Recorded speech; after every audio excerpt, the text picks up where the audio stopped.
Hi everyone, welcome to Knead Some Dough. So I'm super excited. I'm going to a Snuggle Up and Read event for one of my kids tonight.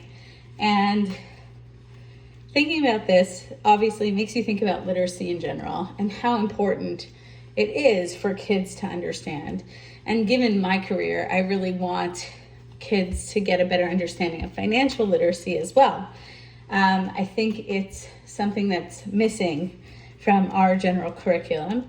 And then we get to adulthood and all of a sudden we're expected to make huge financial decisions.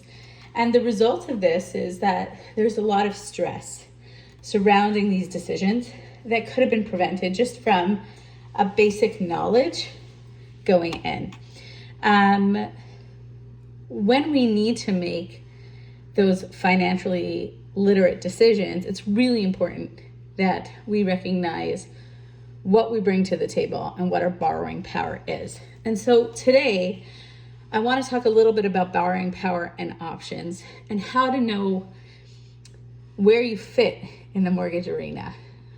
I've had a few clients come to me that were self-employed over the past week, and we've been talking about using a bank statement approach on their mortgages. And so today's session, I'm going to talk just using a bank statement approach and why that can be a big asset if you're self-employed. So if you are applying as an employee on a mortgage, the lender will allow you to use pay stubs typically or T4 documents which show your gross income. But for a self-employed individual, they're required to use net income with the typical mortgage process. And oftentimes that ends up being a lot less income than what actually goes into their bank account.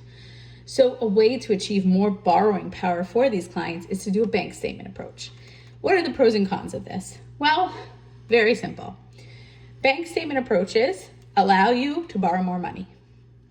Generally speaking, you're going to qualify for more funds if you use your bank statement income because it shows more income.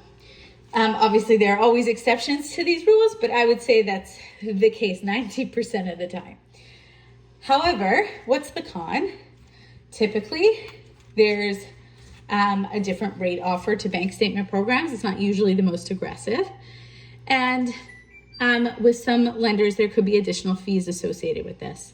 And this is the reason why I highly recommend doing a full review, understanding your options, understanding what you need so that you're prepared to take advantage of the best approach suited to you. If you have any questions, of course, feel free to reach out and stay tuned for future videos.